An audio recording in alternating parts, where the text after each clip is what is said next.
YouTube, Enduro J back again. Today we're going to be doing a review video on a 2022 KTM 300 XCW.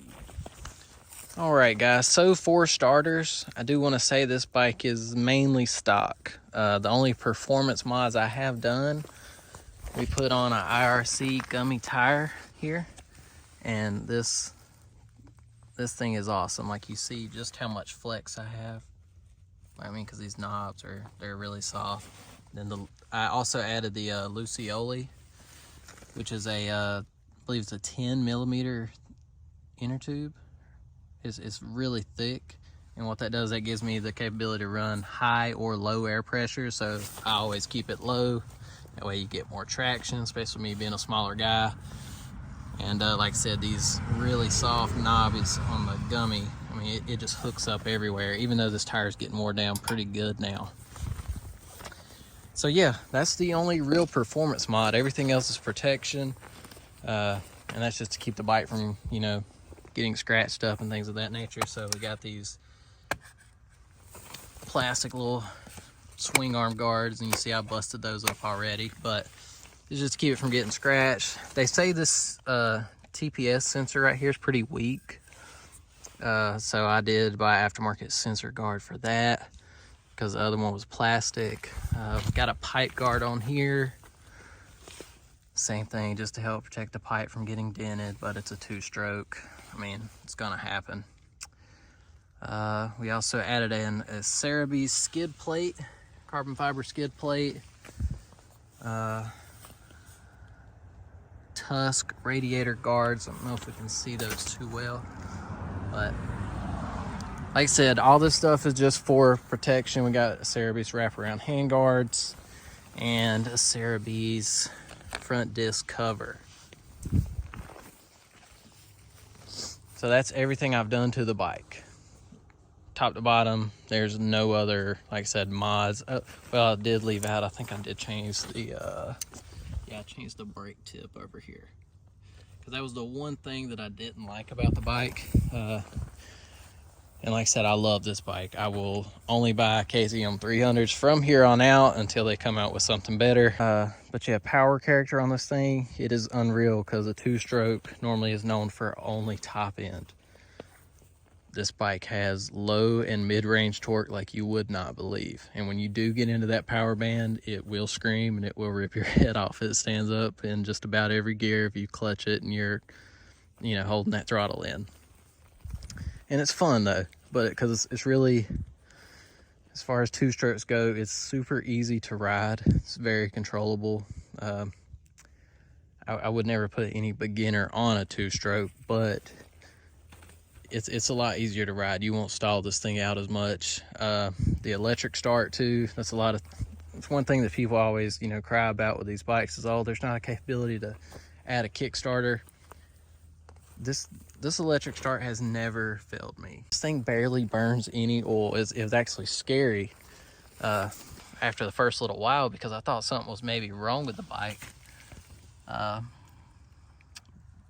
that's the reservoir and the line right there going into the injector. But suspension is super soft. Like I said, I done told y'all I like the power. I like the suspension for me. You know, I'm only 150 pounds. I'm a small guy.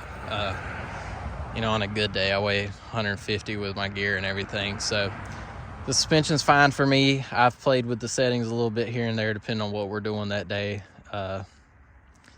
You know, I don't race this thing yet. I plan on doing some racing this year.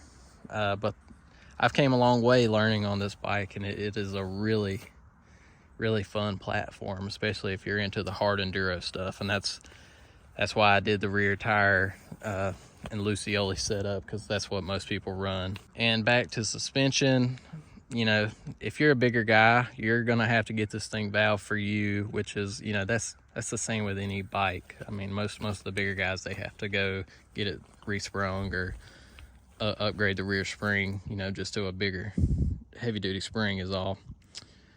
But I have no complaints, and this bike is so much fun. I also have 250 RX Honda, And I always, you know, I loved that bike for the year that I had it. But once I got this thing, I mean, I don't want to ride that Honda. I really don't. I only ride it at the tracks, you know, because it's a little bit stiffer, you know, kind of made for that more motocross type stuff. But 4-stroke versus 2-stroke, I've always preferred 4-strokes, not gonna lie. I've kind of flip-flopped now that I've had this thing. And until you ride one, you know, you won't really understand what I'm talking about. If you never rode a TPI or TBI bike, you know, I recommend getting on one, seeing what the fuel injection on a 2-stroke is like, because it's crazy. But I haven't had any failures out of this. They say the oil pump is, you know, prone to go bad and this and that. I have beat this bike. I mean, I've flipped it down. I mean, as you can tell, my plastics are pretty scratched up, and it's not the cleanest bike in the world, and I'm okay with that because, you know, I like rounding up and down creeks and, you know, doing some harder, more technical stuff. I'm probably at about 80 hours on this bike. I do need to go to the dealer and get that checked, but I'd say I'm right around the 80-hour mark. I busted up the screen on mine that tracks my hour meter, so it's still tracking, but I can't view it because I busted it. The brakes on here, the brakes are amazing. Brembo, obviously, everyone knows them. They make the best brakes, so this thing stops on a dime. If you enjoyed it, do me a favor, leave a like, comment down below. Let me know what y'all think. If you have a 300 or what you prefer, you know, what bikes y'all like. Also, Merry Christmas if you're watching it now, because I do believe it's late December, about the time I'll be uploading this. And that's it for the video. Enduro J, we are out.